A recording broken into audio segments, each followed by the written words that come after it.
RAD news और मैं हूँ बीना सिंह आपके साथ। इस वक्त हमारे साथ मौजूद है किशनगंज के इकलौते कांग्रेस के सांसद मोहम्मद जावेद जी। तो सबसे पहले ये बताइए कि कृषि कानून पर कांग्रेस आगे क्या करने वाली है? देखिए हम लोग तो कांग्रेस समझती है कि मोदी जी की सरकार कुछ अपने मित्रों के लिए किसानों का जो इंटरेस्ट है उसको नज़रअंदाज कर रही है।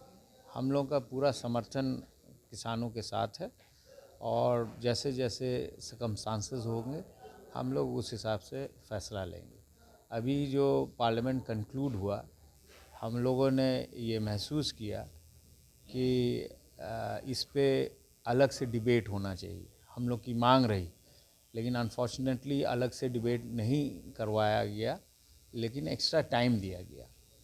और हम लोगों ने जो आदरणीय प्रधानमंत्री हों, मंत्री हों, महामहिम राष्ट्रपति महोदय जी का जो स्पीच है उसमें भी किसानों का जिक्र, जो शहादत हुई है इतने तादाद में लगभग 200 किसानों का, उस पर भी कोई जिक्र नहीं हुआ, जिसका हम लोग बहुत अफसोस किए। और मुझे खुशी है कि हमारे आदरणीय नेता राहुल गांधी जी ने सदन में उनके लिए उठ के 2 मिनट का शोक रखा। और हम लोग जैसा जैसा सर्कमस्टांसेस होगा उस हिसाब से हम लोग फैसला करेंगे कि किस तरह उनको किसानों का जो मांग है, जो उचित मांग है, उसमें कैसे उनको सहयोग किया जा सके।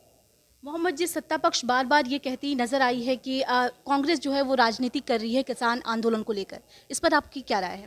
देखिए, राजनीति, हम लोग पॉलिटिकल पार्टी हैं, हम लोग राजनीति करते हैं, वो भी राजनीति करते हैं, लेकिन फ़र्क यही है कि हम राजनीति करते हैं हिंदुस्तान और हिंदुस्तान के लोगों के हित के लिए। और आदरणीय प्रधानमंत्री जी और उनकी मौजूदा सरकार जो है हिंदुस्तान के हित में राजनीति करती हुई नहीं दिख रही है।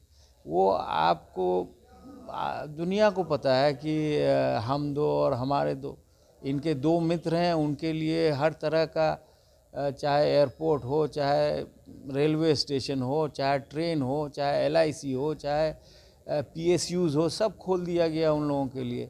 तो भाई आप काहे भूल जाते हैं कि आपको लोगों ने वोट दे के आपको प्रधानमंत्री बनाया।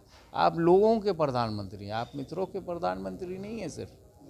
तो ये अफसोस की बात है कि हम लोग कहते हैं पॉलिटिकल, हम लोग तो पॉलिटिकल पार्टी हैं ही। हम लोगों ने हमेशा लोगों के हित के लिए संघर्ष किया और करते रहेंगे।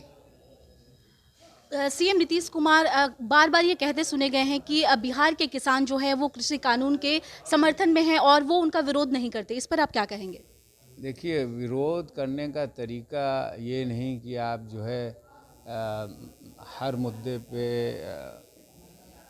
हर तबका अलग अलग तरीके से अपना प्रोटेस्ट करता है।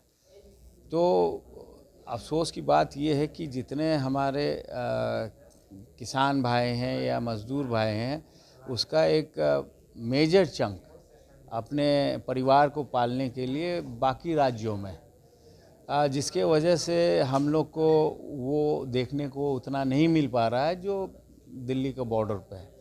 और इस वजह से भी, क्योंकि यहाँ से दिल्ली जाना गरीब किसानों के लिए मुमकिन भी नहीं है। लेकिन ये सत्य है, आप लोग भी जानते हैं कि एमएसपी जो मिनिमम सपोर्ट प्राइस है उसका 50% या उसके कम दामों में हमारे किसानों को अलग अलग अनाज बेचना पड़ रहा है। और जो गवर्नमेंट से प्रोक्योरमेंट होनी चाहिए वो नहीं हो पा रही है, जो वाकई दुखद है। और आज न कल ऐसा होगा कि यहाँ के लोग भी पंजाब और हरियाणा, यूपी, बाकी राज्यों के स्टेट के किसानों की तरह शायद यहाँ भी कुछ अपना प्रदर्शन करें। सत्ता पक्ष बार बार ये भी कहती सुनी गई है कि कांग्रेस जो है वो राजनीति से बाहर चली गई है और वो बहुत ही कमज़ोर पड़ गई है। तो इस पर आप क्या कहेंगे? अगर कमज़ोर पड़ गई तो भाई आप चिंता क्यों करते हैं? आप राज कीजिए। जब वक्त आएगा तो पब्लिक बता देगी कि भाई कितनी कांग्रेस कितनी कमज़ोर है या आप कितने कमज़ोर होने वाले हैं। मोहम्मद जी, मेरा आखिरी सवाल है कि आगे की रणनीति क्या होगी कांग्रेस को? देखिए, कांग्रेस की रणनीति बहुत प्लेन एंड सिंपल है। हम लोग जो आवाम है उसके खिदमतगार हैं। उनको जहाँ जहाँ जिस समाज के जिस सेक्शन को कभी भी कोई तकलीफ़ होती है, हम लोग उसके लिए आवाज़ उठाते हैं। उसके लिए अगर हो सकता है हम लोग काम करते हैं, करते आए हैं और करते रहेंगे। Simple. Thank you sir. Thank you ma'am.